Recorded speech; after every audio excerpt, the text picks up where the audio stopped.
chicos. Que el Señor les bendiga. Saludo a quienes me he saludado en el amor del Señor. Estoy muy feliz de poder acompañarles.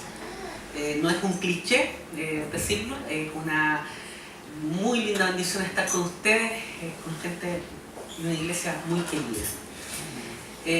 Sin más preámbulos, pasemos a lo que nos compete, que es la predicación del Evangelio. Y estamos en una serie de mensajes basada en el Evangelio de Marcos llamada El Evento Cristo, la vida y obra de Jesús en el Evangelio de Marcos. Y hoy día nos corresponde analizar este texto en el que sugiero como título Pedro frente a la identidad y misión de Jesús. Y si hay algo que me ha llamado mucho la atención a lo largo de la vida y producto de alguna deformación profesional, es que las historias que se relatan en los evangelios difieren mucho de las historias que cuentan los seres humanos. Regularmente las personas, cuando escriben libros de historia, tienden a constituir héroes, personajes que son destacables, que son perfectos. Algunas personas han llamado a los héroes algo así como santos laicos, que uno no puede encontrarle ningún error. Vaya usted a hablar con un niño de segundo básico respecto de algún error que haya cometido Arturo Prat y probablemente esos niños lo terminen linchando a uno. Yo tenía un profesor en la universidad que decía que a los héroes nada los ensucia, solo las palomas, porque nadie termina ensuciando a los héroes. La verdad es que la Biblia, todos los seres humanos que están allí involucrados en esta narración no son héroes a ese modo. De hecho, si esa fuera la categoría de un héroe, ninguno de los sujetos que atraviesa la Escritura podría recibir ese título. Solo Jesucristo sería el héroe máximo de toda la Escritura. ¿Por qué razón? Porque todos los seres humanos que son relatados y narrados en la Escritura son caracterizados a partir no solo de sus virtudes, sino que también de sus errores, de sus problemáticas, de sus dudas, de sus desaciertos. Y de hecho, este caso que nos muestra al apóstol Pedro, nos muestra ambas cosas. Nos muestra un momento de fe de Pedro, como también nos muestra un momento de incertidumbre, de duda, que atemoriza su vida. Es entonces acá que Pedro es manifestado, al decir del teólogo Francisco La Cueva, en su grandeza y en su miseria. Y eso es lo que vamos a ver en esta mañana.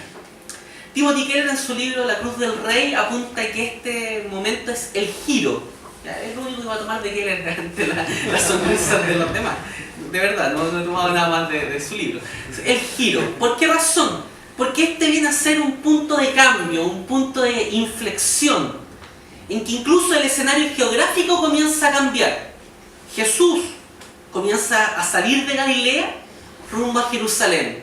Y eso está marcando el destino final de su misión, que es la cruz de Cristo. Pasa del ministerio exitoso a esta cruz ignominiosa, dolorosa, sufriente. De hecho, por eso es que se hace muy necesario definir quién es Jesús. Hasta ese momento los discípulos no tenían claro quién era el Señor. Por lo tanto, tampoco tenían claro cuál era su misión.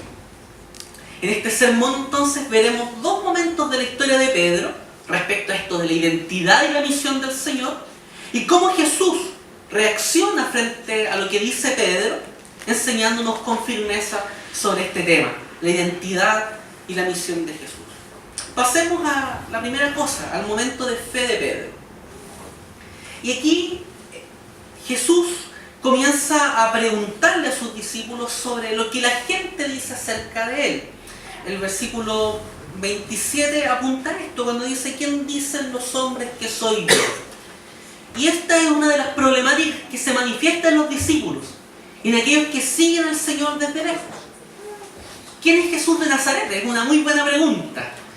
Los milagros pueden decir algo, sus enseñanzas, el hecho de que Él hable con autoridad, no como los escribas ni como los fariseos. Él está diciendo algo y haciendo cosas que nada ni nadie había visto hasta ese momento. Por eso hay algunas comparaciones.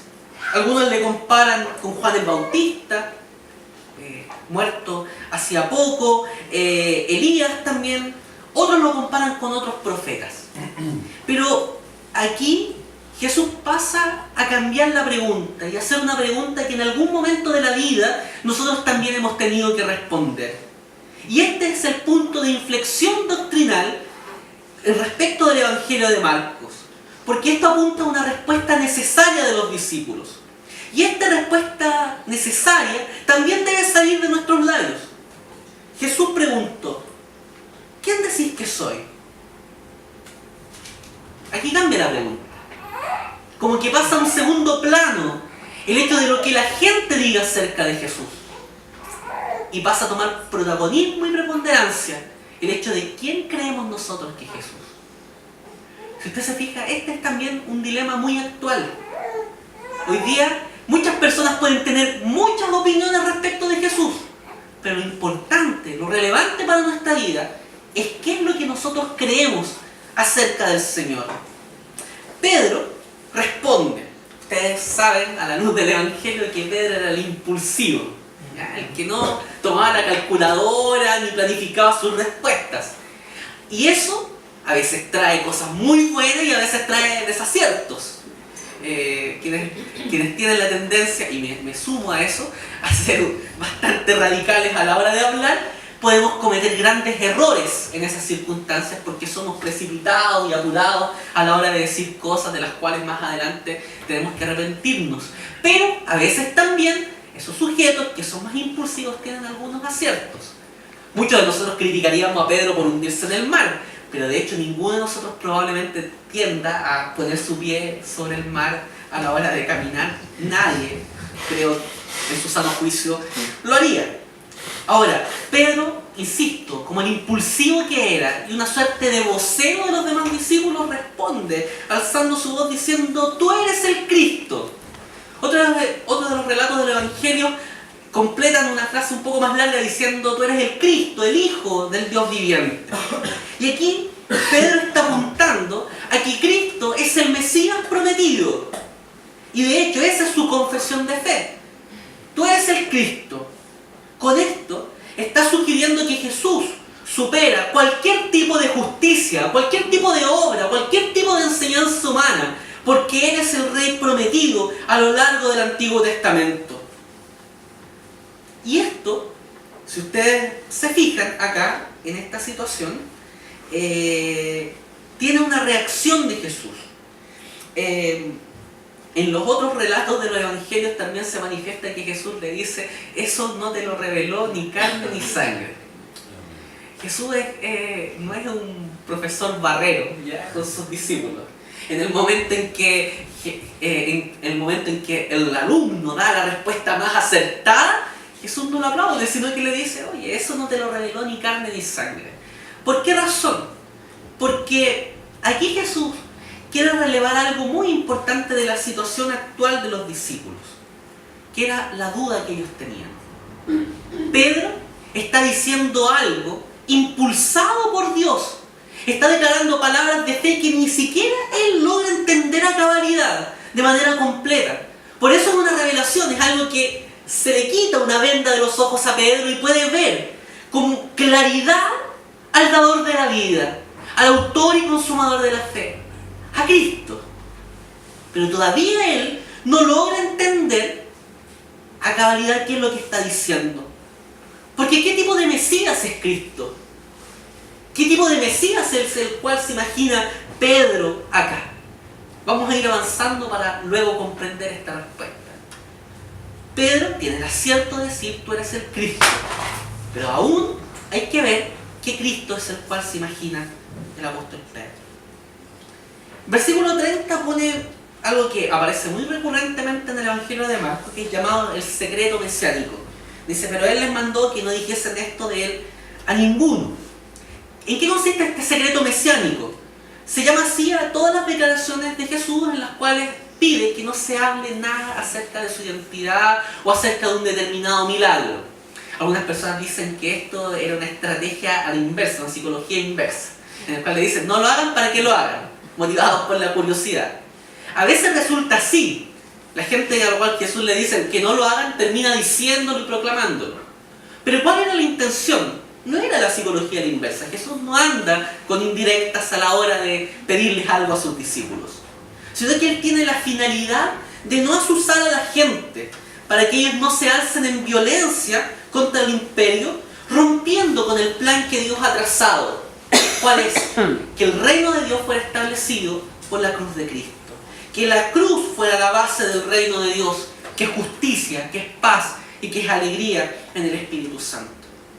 Además de eso, pensar en un Mesías libertador, como los judíos imaginaban en su cabeza, era un mensaje subversivo, por lo cual sus discípulos estarían también peligrando. Jesús se preocupa de ellos, de tal manera de no posibilitar ningún intento de quitarles la vida antes de tiempo. Era un riesgo innecesario para sus discípulos hablar acerca de la verdadera identidad del Señor. Jesús, ¿qué es lo que está haciendo acá? Él está pacientemente esperando la hora de su revelación, como el Hijo del Dios viviente. Esta revelación perfecta que Él quiere presentar. Y no está esperando los caminos cortos que Satanás, desde el momento de la tentación, le quiere presentar. ¿Se acuerda de una de las tentaciones? Todos los reinos del mundo te daré si postrado me adoras. ¿Qué es lo que Satanás le está diciendo a Jesús con eso? Te estoy facilitando el camino. No es necesario morir en la cruz para que la gente te adore, para que la gente te reciba como el rey. Jesús reprende a Satanás por eso, frente a esa circunstancia. Solo al Señor adorarás y al solo servirás. Fueron las respuestas de Jesús. Nosotros, y Jesús tiene muy claro esto, la misión de Dios no se puede romper. Dios ha trazado un plan perfecto y ese es el plan perfecto que Él va a seguir hasta el final, hasta la cruz. ¿Cuán lejos eso está de los Mesías de hoy? De los líderes mesiánicos que se presentan en el mundo, que quieren honra y aprobación inmediata. Aquí no. Estamos frente al verdadero Rey, frente al verdadero Señor de todas las cosas, que pacientemente espera su exaltación. Él fue humillado como el siervo sufriente que fue, pero fue exaltado por el Señor, Dios Todopoderoso, cuando le exaltó hasta lo sumo y le dio un nombre que es por sobre todo nombre, para que en el nombre de Jesús se doble toda rodilla de los que están en el cielo, en la tierra y debajo de la tierra, y toda lengua confiese que Jesús es el Señor, para la gloria de Dios Padre. Tenemos un Rey que es distinto, incluso en su actitud a la hora de afrontar el éxito. Aquí queremos decir algo para cerrar este punto, que no hay ninguna otra alternativa respecto de Jesús. Jesús no es un simple maestro que enseña una filosofía elevada de vida. Jesús tampoco es un iluminado o un gurú, como muchos otros se han manifestado, al cual uno tiene que seguir en sus enseñanzas y solo en sus enseñanzas. Jesús no es solo un hombre que dice cosas bonitas para poner en Facebook o en una pared, diciendo sus frases y repitiéndolas a destajo. Como diría C.S. Lewis, o Jesús es lo que dijo ser, el Dios encarnado, o es un loco o un mentiroso. No hay otra alternativa respecto de Jesús. No hay un punto medio. Jesús es el Señor, el juez, el Dios Todopoderoso. Y por lo tanto, cuando nosotros decimos que Jesús es el Señor, esto que es una confesión de fe, una declaración doctrinal, teológica, no tiene ningún sentido si eso no es aterrizado a la vida. ¿Es Jesús el Señor y soberano de tu vida? Amén. ¿Él es quien gobierna tu ser hoy? ¿Él es quien gobierna tus planes, tus pensamientos, todo lo que deseas y anhelas en esta vida? O sea, que nuestra declaración doctrinal que decimos con nuestra boca sea una realidad profunda en nuestra vida. Se dice, hay testimonios que relevan esto, en el hecho de que cuando José Miguel Carrera estaba frente a su pelotón de fusilamiento en Argentina,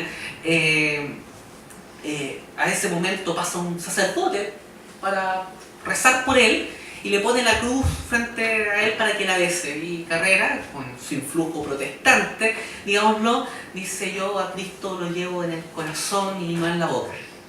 Bueno, que eso sea una realidad, que nosotros en nuestro corazón sirvamos a Cristo y no solo de labios. No seamos como el pueblo de Israel, que solo de labios honraba al Señor, pero su corazón estaba lejos de Él. Para eso, claramente, necesitamos el Evangelio, porque solo tenemos una tendencia natural que nos lleva a ser los señores de nuestra vida, los amos, los autosuficientes. Eso no es solo de la modernidad, sino que está en el Génesis, cuando Satanás le dijo a Eva que ellos serían como Dios luego de comer el fruto. Y esa es la tentación que día tras día tú y yo recibimos, ser los señores de nuestra vida. Arrójate a los brazos del Señor, depende total y absolutamente de Él. Él es el Señor de tu vida, Él es el camino, Él es la verdad y Él es la vida. La segunda cosa que vemos en el texto es el momento de duda de Pedro. Y aquí está el giro del cual hablaba el pastor Keller. Cuando comienza Jesús a hablar otra cosa que Él no había dicho. Aquí vemos la identidad del Señor, claramente anunciada. Tú eres el Cristo, eres el Mesías prometido. Pero luego dice que inmediatamente, y comenzó a enseñarle que le era necesario al Hijo del Hombre padecer mucho y ser desechado por los ancianos, por los principales sacerdotes y por los escribas, y ser muerto y resucitar después de 3 días. El Evangelio de Marcos, muy tempranamente, si ustedes han seguido la lectura del Evangelio, muy tempranamente comienza a dar luces acerca de la muerte de Jesús. De hecho, tempranamente se muestra a los líderes religiosos judíos conspirando para matar a Jesús. Pero acá, esta es la primera declaración abierta del mismo Jesús respecto de su muerte. Y esto inmediatamente de anunciar su identidad. Tú eres el Cristo, el Mesías prometido, pero ese Mesías tenía que morir. Y esto inmediatamente plantea un interrogante y una reacción para los discípulos y aquellos que seguían a Jesús. Y nuevamente es Pedro el que toma la iniciativa. Ahora, no muy acertadamente, sino que de manera muy errónea y equivocada. Dice el texto en el versículo 32 que esto les decía claramente, esto respecto de su muerte. Entonces Pedro le tomó aparte y comenzó a reconvenirle. Y aquí vemos que ¿cuál es la mirada que Pedro tiene acerca del Mesías? Él dice, tú eres el Cristo, pero ¿cuál era su concepción? No era un Mesías que tenía que sufrir ni ser rechazado. Eso no cabe en la mente de Pedro. Él no puede entender cómo el Mesías prometido no les va a librar del yugo romano, sino que simplemente va a sufrir la cruz. Y por eso comienza a reconvenirle, comienza a retarlo, a reprenderle frente a esa actitud. Pedro aquí no solo está considerando inconcebible que el Mesías muera, sino que también considera incluso una soberana estupidez que Jesús vaya a Jerusalén. Y por eso comienza a disuadirle, a decirle, a convencerle de que no debe hacerlo por ningún motivo. ¿Y cuál es la actitud de Jesús? Nuevamente vemos a un profesor que, al parecer, no es muy atento con sus discípulos cuando estos tienen alguna equivocación. ¿Qué hubiese hecho uno? Así muy tranquilo, diciéndole, oye Pedro, ¿sabes qué? Mira, el plan es este, hubiera tomado el Antiguo Testamento, haber tratado de convencer a Pedro de su equivocación. Pero ¿qué es lo que Jesús hace acá frente a esta circunstancia? Pero él, volviéndose y mirando a los discípulos, reprendió a Pedro diciendo, quítate delante de mí, Satanás, porque no pones la mira en las cosas de Dios, sino en la de los hombres. Aquí Jesús está tomando la batuta ahora y reprende duramente a Pedro, porque lo que está haciendo Pedro es contaminar su mente con la ideología de Satanás. Está tomando el camino de Satanás de construir el reino de Dios con atajos, postrándose delante de Satanás para que todos los reinos de la tierra le adoren, y no con la cruz, como era el plan trazado por el Señor. Aquí el problema entonces no está solo en el reconocimiento de la personalidad de Jesús, sino en el misterio de la muerte. La idea de un Cristo Rey que muere y no el héroe que les libra del yugo romano es escandalizadora para todos los discípulos del Señor. Ellos estaban viendo a un Mesías a la imagen y semejanza de su Mesías, que Jesús Jesús les está reprendiendo. Nosotros tenemos entonces, a partir de esto, que ver el destino, no a nuestra manera, de nuestra idea, sino a la manera de Dios. Pregunta: ¿somos como Pedro, sintiéndonos tentados hacia las glorias del mundo y no hacia aquellas glorias que proceden del reino de Dios? ¿Cuál es nuestra forma de ver la vida? ¿Conforme al plan trazado originalmente por el Señor? ¿O simplemente en la búsqueda de tomar todos los atajos que nos presenta Satanás? ¿Sabes qué? Todos esos atajos son como la ropa de higuera, de hojas de higuera, que se hicieron Adán y Eva en el huerto del Edén. Una solución y una respuesta parche frente a una circunstancia que requería de una operación, de una cirugía de nivel mayor. Solo en Dios está el plan perfecto. Y ese plan perfecto, gracias sean dadas al Señor, lo ha revelado en la Escritura. Pero el Señor no jugó a la gallinita ciega con nosotros. No estamos a tientas en el mundo. Tenemos la revelación del Señor. Si usted quiere que el Señor le diga cuál es su plan, lea la Biblia. Y como dijo un predicador por ahí, si usted quiere escucharlo de manera audible, esa voz de Dios, léala en voz alta. Aquí está el plan del Señor. Acudamos a Él. ¿Cuál es la respuesta de Jesús a los momentos de Pedro? Versículo 34. Mire lo que hace Jesús. Y llamando a la gente, a sus discípulos les dijo. Quiero tomar esta parte porque Jesús no personaliza solo su exhortación con Pedro, porque entiende que en su impulsividad lo que está haciendo en muchas ocasiones es expresar el sentido común de los demás. Aquello que los más tímidos o los más ponderados no dirían jamás. Por eso es que Jesús llama a todos para señalar con mayor profundidad lo que se va a venir de aquí en adelante con su vida, con su ministerio, con su misión. Y los versículos 34 al 37 son un baratazo duro a las concepciones que ellos tenían respecto del Mesías y su misión. Dice: si alguno quiere venir en pos de mí, niéguese a sí mismo y tome su cruz y sígame. Porque todo el que quiera salvar su vida la perderá, y todo el que pierda su vida por causa de mí y del Evangelio la salvará. Porque ¿qué aprovechará el hombre si ganare todo el mundo y perdiere su alma? ¿O qué recompensa dará el hombre por su alma? Porque el que se avergonzare de mí y de mis palabras en esta generación adúltera y pecadora, el Hijo del Hombre se avergonzará también de él cuando venga en la gloria de su Padre con los santos ángeles. Al igual que nuestra vida, la confesión de fe de Pedro es el inicio de nuestra caminata. Nosotros partimos confesando nuestra fe y ahí comienza nuestra caminata en el Señor. Entonces, reconocer la identidad de Jesús como el Cristo, el Hijo del Dios viviente, era el paso inicial. Ahora comienza el seguimiento, un seguimiento que cuesta, porque incluso aquí está implicada la vida. El Señor está pidiendo la vida total, es llevar a la concreción aquello que hemos dicho con la boca de manera completa y real. Y eso es lo que los discípulos aquí y todos los discípulos a lo largo de la historia han manifestado algunas complicaciones, porque siempre nos hemos mostrado reticentes a tomar la cruz y seguir el camino del Señor. El discipulado de Cristo no es para débiles solitarios, es para débiles que reconocen que su única dependencia y su única fortaleza está en el Señor. Es para personas que no tienen al yo como sentido de su vida, sino a Cristo. Porque siempre y toda la vida debemos recordar que estamos completos en el Señor. Amén.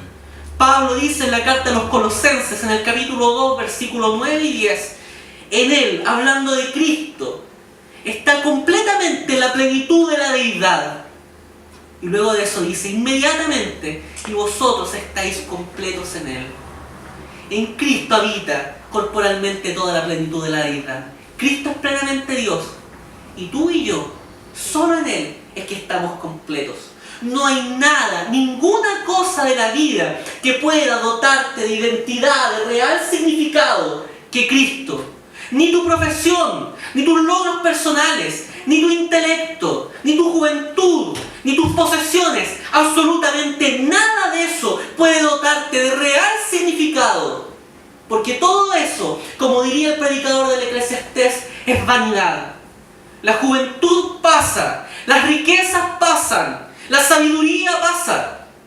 Puede llegar un momento de tu vida, creyéndote tan inteligente y tan capaz, que no tengas la fuerza ni la capacidad mental para recordar ni siquiera tu nombre. Solo Cristo permanece para siempre. Amén.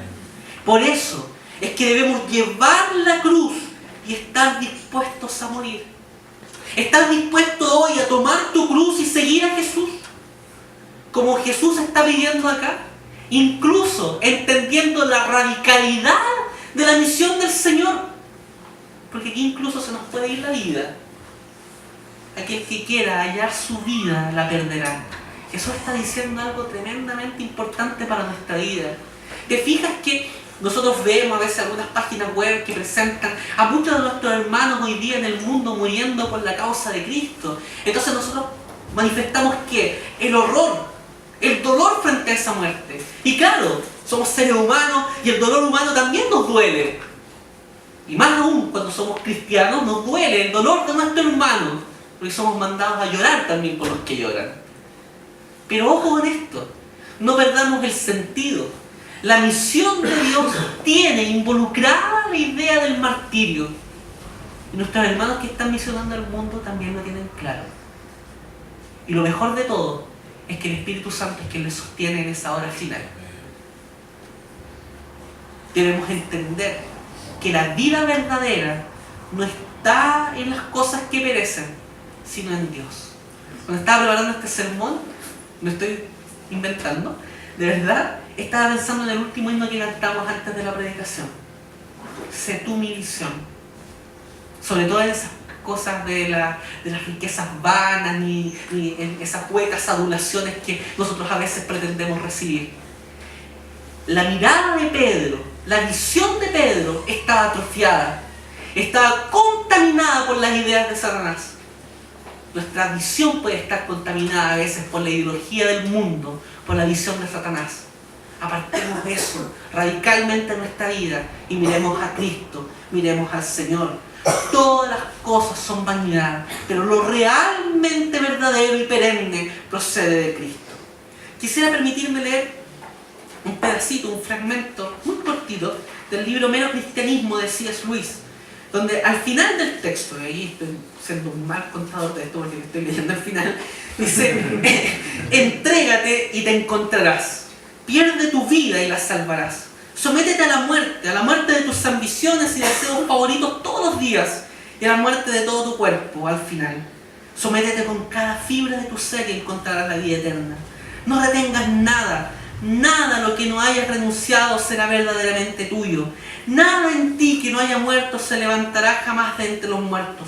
Búscate a ti mismo y a la larga solo encontrarás odio, soledad, desesperación, ira, ruina y descomposición. Pero busca a Cristo y lo encontrarás, y con Él todo lo demás por añadidura. En nuestra vida, si solo buscamos lo que nos dota de identidad, si solo andamos buscando nuestra felicidad, nuestro gozo, el sentido de la vida, vamos a encontrar ruina y destrucción. Si buscamos a Cristo, lo vamos a encontrar todo. Y todas las demás cosas que podríamos anhelar por añadidura. Y si no las recibimos, a lo menos recibiremos el contentamiento y el sostén del Señor en la hora de la angustia y de la aflicción. Versículo 38 apunta a algo muy terrible. Porque el que se avergonzare de mí y de mis palabras en esta generación adúltera y pecadora, cuando uno cree que todo tiempo pasado es mejor, se encuentra que Jesús está definiendo su tiempo, su momento histórico como una generación adúltera y pecadora. Tengamos eso en consideración. El Hijo del Hombre se avergonzará también de él cuando venga en la gloria de su Padre con los santos ángeles. Este avergonzarse implica ser complaciente a la ideología del mundo actual, a todas las ideas que se presentan contra las enseñanzas de Cristo. Nosotros tenemos que hacer la voluntad del Señor. Eso es no avergonzarse de Él, porque Él es Rey y tenemos que seguir sus preceptos. Y el capítulo 9, versículo 1, es la maldad de mi amigo Eliezer, que me invitó a predicar, porque siempre uno invita a predicar lo que uno no quiere hacer, lo más difícil, entonces para cargarle el poncho a las personas. Esto es el cobro de la predicación del año pasado en Refugio de Gracia, que hasta el día de hoy mi amigo Eliezer me cobra, ¿cierto? ¿Por qué? Porque es un texto muy difícil. Capítulo 9, versículo 1, ¿qué dice? También les dijo, de cierto os digo, que hay algunos de los que están aquí que no gustarán la muerte hasta que hayan visto el reino de Dios venido con poder. Fuerte. ¿A qué se está refiriendo este texto? Probablemente nosotros inmediatamente estamos pensando en la segunda venida de Cristo. Y si eso es así, este texto no se cumplió porque los discípulos murieron hace mucho rato, en el primer siglo. ¿A qué se está refiriendo este texto? Hay dos posibilidades. Yo me inclino por una a la luz del contexto que aparece aquí en el Evangelio de Marcos.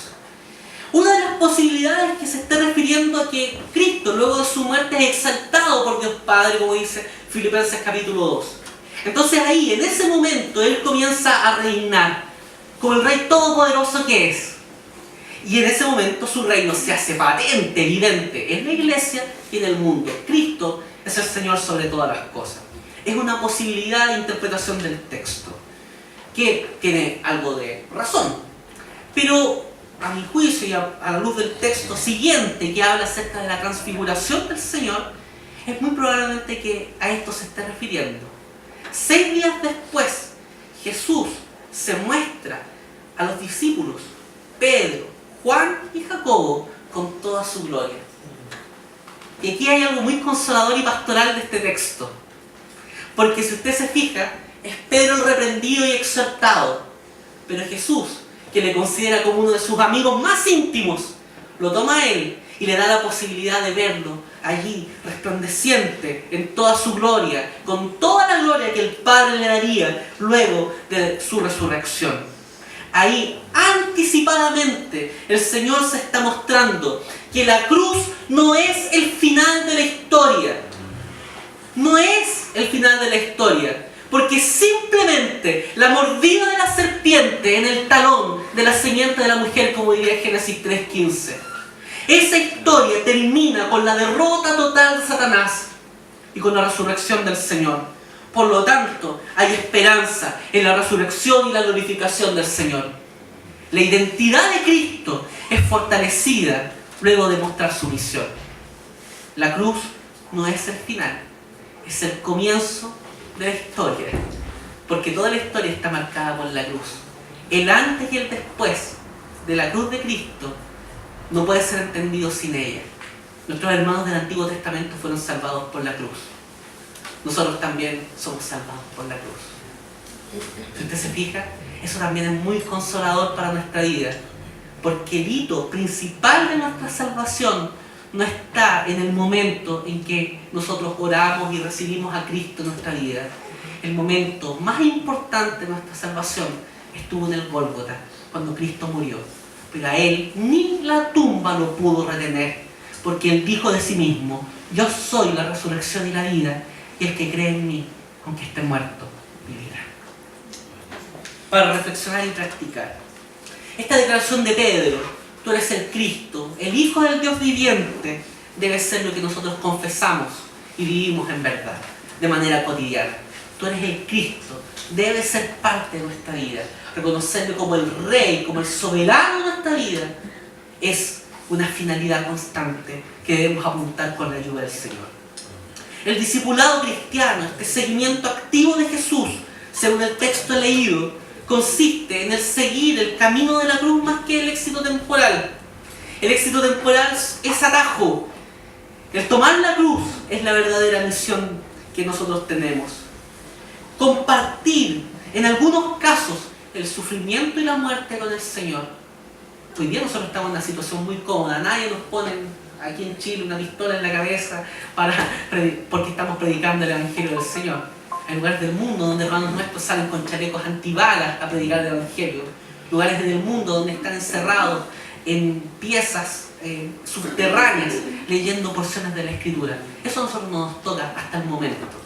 Quizás nos toque, Pero en ese momento tenemos que considerar también que eso está implicado a la hora de seguir a Jesús. La vida no debe ser considerada en alta estima. Martín Lutero decía en Castillo Fuerte, nuestro Dios, en este himno, que nos pueden despojar de bienes, nombre, hogar, el cuerpo destruir, mas siempre de existir de Dios el reino eterno. Amén. Cristo es la verdadera vida. Por lo tanto, nuestra vida no tiene que ser considerada en alta estima al lado de compartir el tesoro de vivir con Cristo. También el optar por la vida real, por la vida verdadera, y no el egoísmo ensimismado del mundo, esto de llenarse de posesiones, como dice el texto, no porque las posesiones sean malas, el problema no está en la riqueza, ni en el dinero, ni en las casas que tú y yo podamos tener, el problema está en el corazón. Y allí, cuando eso está dotando de sentido nuestra vida, lo que podamos hacer o tener, estamos apartando nuestra mirada del Señor y construyéndonos ídolos. Eso también consiste en el discipulado, desmoronar todos los ídolos que se nos presentan en la vida y buscar también botar el egoísmo. Y también sentirnos honrados de vivir con Cristo. Esto parece muy difícil, ¿o no? Si fuera solo esta la predicación, usted diría, no me la puedo. Y bueno, qué bueno que diga eso, no me la puedo. Porque ni tú ni yo podemos con esto. Ninguno puede hacer checklist ahí, chequear esta lista y decir, oh, yo he logrado esto. Ninguno de nosotros la podría por nosotros mismos. Pero ni tú ni yo estamos solos.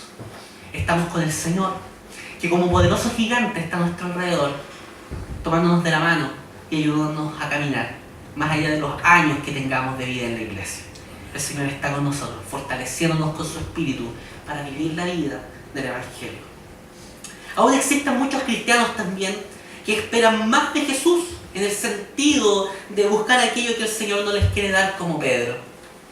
Pedro tenía una expectativa que era incompleta de Jesús y quería que una liberación inmediata del imperio romano, un reino terrenal. Muchas personas hoy día buscan de Jesús cosas que Jesús no les quiere dar. Y piensa en tu vida, en todas aquellas cosas que quieres y que el Señor múltiples ocasiones te ha dicho con claridad que no te las va a dar. El camino es a la manera de Cristo, no es a tu manera, no es a mi manera. No impongamos, por favor, nuestras egoístas y minúsculas agendas a la agenda perfecta que el Señor ha planeado desde la eternidad. El Señor todo lo que hace es para bien. Y eso incluye tu enfermedad, eso incluye tu dolor, eso incluye tu tristeza, eso incluye los momentos adversos de la vida. Pero tenemos por cierto que las aflicciones del tiempo presente no se comparan con la gloria venidera que el Señor habla de manifestarse. Aceptar cómodamente el status quo de un sistema que paso a paso se aleja de Cristo y de su verdad es tan pecaminoso como imponer el reino de Dios por la fuerza. Tengamos cuidado con esto. No nos acomodemos a las enseñanzas del mundo, a la visión de Satanás que constantemente está imperando en el mundo. Apliquémonos y que la Biblia sea la base de nuestra vida, el sostén de nuestra vida.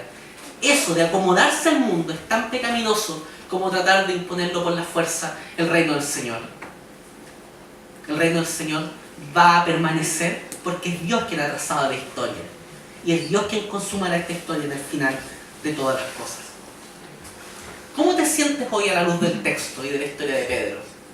¿Te sientes como el Pedro que dice tú eres el Cristo? ¿O como el que está tratando de reprender a Jesús allí para que no vaya a Jerusalén y no muera en la cruz? ¿Te sientes lleno de vigor y de vitalidad espiritual, en plena certidumbre de vida, con toda la luz apoderando? Que si yo te mirara, te vería como Moisés bajando del Sinaí resplandeciendo. ¿O te sientes en un momento de sombra y de muerte, de desesperación y de desolación, de duda? Quiero decirte algo.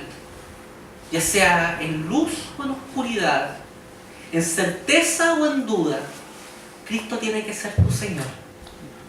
Arrójate a los pies de Cristo.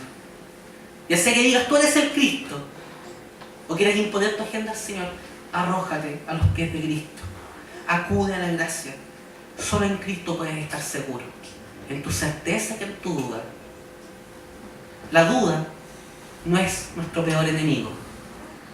Nuestro peor enemigo es la cobardía.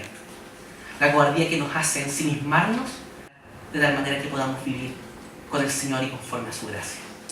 Acudamos al Señor, pidamos perdón en lo que haya que pedir perdón, pidamos fortaleza al Señor para que nada ni nadie nos haga apartar la mirada de Él y para que podamos vivir esta vida radical en el cual podemos hallar la vida verdadera. ¿Moriremos? Sí, moriremos, pero en Cristo hay vida y vida en abundancia. Oremos al Señor.